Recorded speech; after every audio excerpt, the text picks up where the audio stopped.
Welcome back to the stirring sounds of the German national anthem, which was what was specially requested by the two guys who were about to join us from The Chaser. That's right, from the ABC to Channel 31. Please make very welcome Chris Taylor and Andrew Hansen.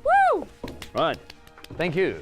Hello. It's very nice to be here. Hello. Oh, what a great Hi. set. Difficult birth. Here, coming for an awkward hug. I just dropped my mic because I'm a professional. It's so nice to be here. You too, Jen. single-handed. How are you? Do you want Hi, to hug, Chris. Jen? Lovely Jennifer. Sorry. I'm just... I don't know if I'm just... No, I'm sure you can do it. Sorry, I might have... It's so Oh, heavy. cool, great. So excessively I heavy. love a good showbiz entrance. That's good. It's very slick. We spent 4 hours in your dressing room. Yeah. You know, It's not very nice the in dressing there. room's at Maya. Did you enjoy the catering back there? Delicious. Very good. How are you? I'm good. Was I just involved in a Chaser stunt now? Can I put that on my CV? That little hug there? That If you hug want that on moment? your CV. Yeah, our stunts are increasingly pathetic. So. Yeah, Chaser stunt. Cool.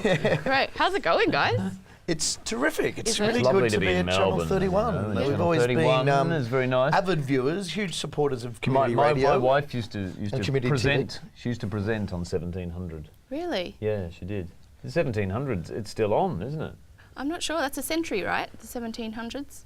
Yeah. that's showing my age. I'm too. Yeah. Ew. My wife used to present too. She went on to become one half of Hamish and Andy, but she got her So she's very beginning buff now. here. She's very buff. She is. She had her top off on the beach. I noticed in the news this morning. Who's that? Hamish. Hamish had his top Is your off. wife? wife Hamish or, Yeah. or Andy? My wife was And. So she's actually only 1/3 of the duo. Oh, she's the And. Yeah. But yeah, no, it's really nice to be here, and here it's the first time, believe it or not, that we've ever done the Melbourne Comedy Festival. You are such a professional, Chris. You didn't even wait for me to ask. Right. You just answered a question that wasn't there. During the hug, I saw your questions, and I just thought I'd yeah. Speed it up. Do you want me to put the super up Yeah. now, just with the Please. ticket details With the and ticket all that and then kind of we'll just thing? leave. All right, Just great. leave the So, super on guys, screen. they're doing a show. You may have heard of them, so check them out. Thanks. Is that it? Okay, thank you. So no, come back. So it's your first Melbourne International Comedy Festival, It is. and I've been doing a bit of reading about this. Now, Andrew, you said that it's the first time you're doing this because you think you're a prickly performer. I am. I'm not. I've never been good at being able to do stand-up, or that's not my type of thing because I'm not warm or likable or anything like that. So I'm better. I'm much more comfortable playing silly characters and doing silly voices and songs and that kind of thing, rather than doing that sort of, hey guys, where are you from? Oh, you're from Frankston. Oh, that's hilarious. Did you just steal 12 people's act? Just by They're doing wiped that? off the slate. They're wiped off the slate. So I've never been that. I've never been good at that kind of thing. But there's other kinds of stand-up, and I find you totally warm and likable. Of the two of us, he is the warm one. Well, yes, oh, of he's course, much Chris. worse. Yeah. Oh no. So I if mean, he I'm doesn't think he's warm, then I'm really rooted. much more charming than you, but that goes without saying. But so yeah, so for us, our shows are more sort of theatre type shows, and the new show is almost like a play. It's Yep. So it's In Conversation with Lionel Corn, right? yeah. Yeah. And which one of you is Lionel Corn? Yeah, I play Lionel. 'Cause this is what I'm trying to grow a pathetic moustache for the character, but it's not working. It's I not didn't coming. realise that. He didn't tell me he was growing a moustache.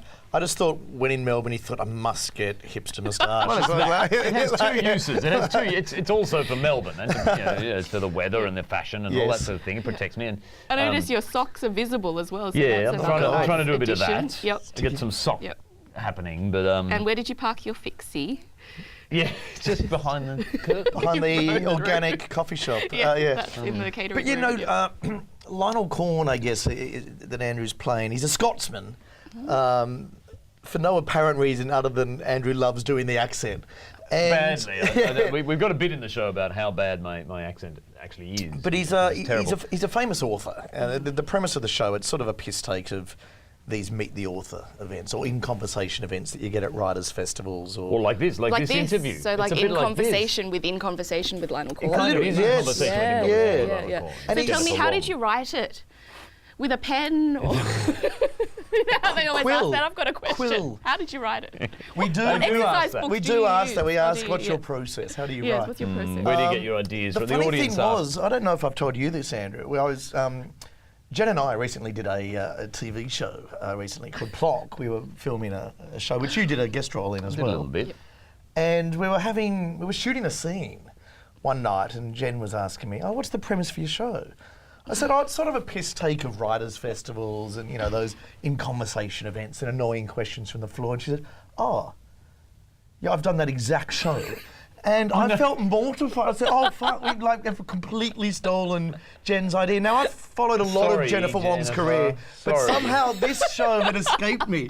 And so I feel really unoriginal. Man. So That's all right. I'm sure it's okay. I'd kind of love you to come to see how many jokes coincidentally we have borrowed, or So what how you're much saying overlap there is between our shows. Is you want me to get a ticket to see your show, the show that you're doing, which I've already done before? Have you seen the strap at the bottom of the screen? That's where you buy your tickets. Where can I buy Jen. tickets? Buy your tickets there. Right there. You can see your own show. See the show that you wrote first and that we redone flogged. by somebody else. No, to be fair, we didn't know each other then, so you wouldn't have known that, you know, I did this show. But I do find it hilarious, you know, when you go to a writers' festival and you see a really good conversation, and then at the end, when they do the questions, like my body language changes straight away, just in anticipation of what's going to happen. What people are going to ask. Yeah. Well, that is It's a bit part of of a the car comedy crash, of the show, isn't it? and probably Yep. yours too.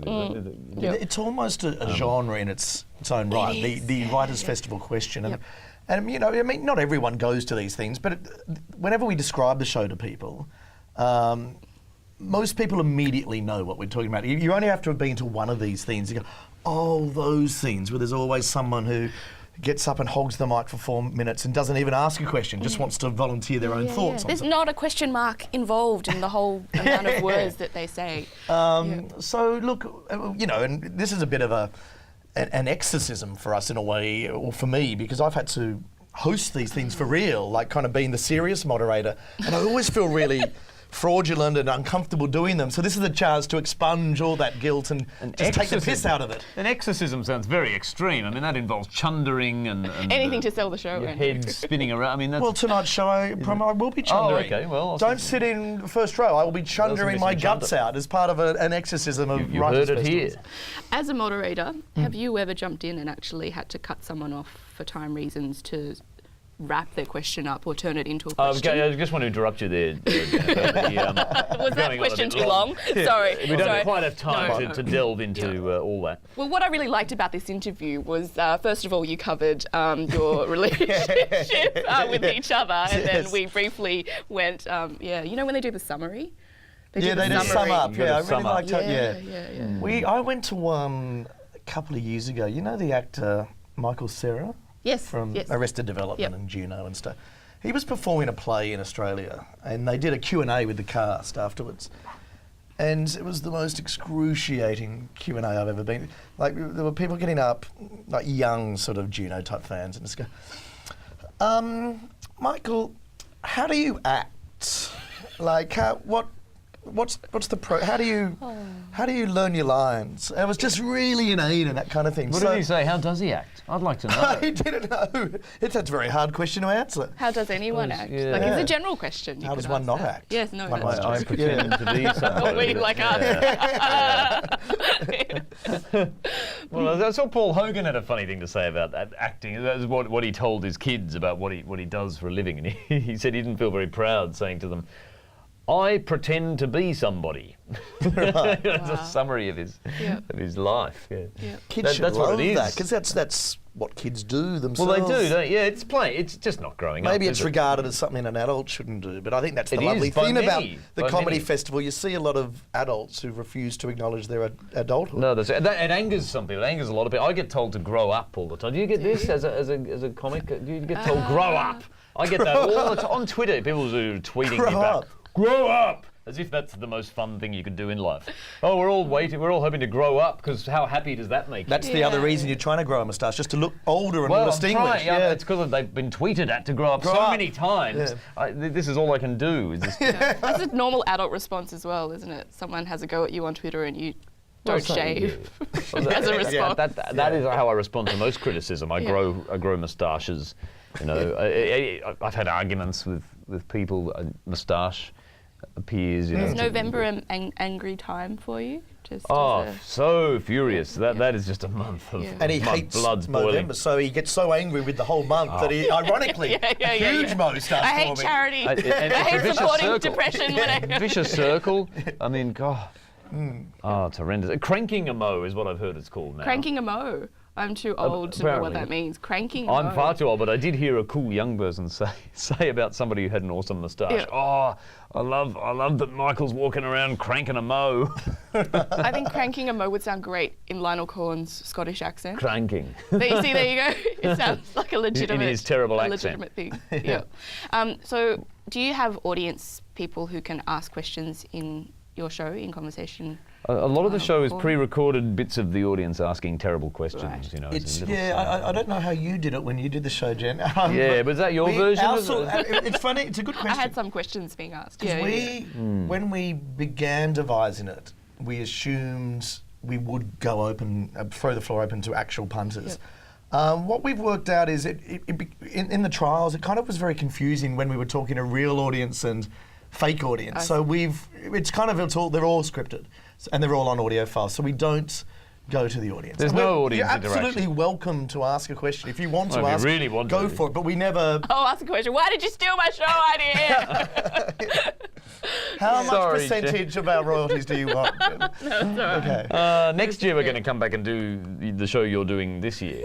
Great. How is your show going? It's by the way? going Are you okay, having thank fun you. with it? I haven't seen it yet, sorry. That's right, we're on at the same time. I know, it's it's a impossible. pain, isn't it? It's impossible. But thank you for asking the question as someone who's in the chair being interviewed. That's very polite. And did you feel when you did your Writers' Festival parody that everyone found it as niche and esoteric as we're finding? There's an audience of about 3 people who understand all the references. Oh, really? Well, I think the fact that you use niche and esoteric suggests who should go to the Niche. show. If you like the words Maybe. niche and esoteric, That's You our will merch. enjoy At the it. merch stand, it's just a T-shirt saying esoteric. I'm esoteric. I am esoteric. Yeah. Thank you so much, guys, for taking time out to come and talk. Thank There's you. a Can I model go that's and really refill sick. that now You and go can back- go and refill the change water. outfits again in the dressing room. Please do. I The can't trailer wait to is get all back. yours. Thank you. Thanks for Please having us. catch the Chaser guys in Conversation with Lionel Corn every night, 7 o'clock at the Forum until the 19th of April. Thank you so much, guys. Thank you, Jen. Coming up, we've still got lots of things. 2 comedians trapped in a dinosaur gut and also Wonder Women, 3 Melbourne women who are taking on the world, one travel story at a time. That trapped in a dinosaur gut one. We should do that next year. Let's do that. It's a really good idea. Let's do that. Yeah. Chris and Andrew trapped in a dinosaur dinosaur gut, gut. 2016. Do you reckon Clive Palmer would lend us one of his dinosaurs? Oh, he'd be reluctant to part with those. We I could- think what they're about pretty precious to him.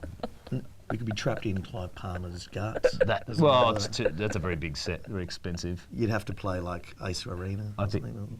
you could have an aeroplane Rod in there. You could have an Laver. aeroplane in there, like a hangar. Oh yeah. You could do just a show with Clive Palmer where you guys are like just ambulating around and call it Walking with Dinosaur.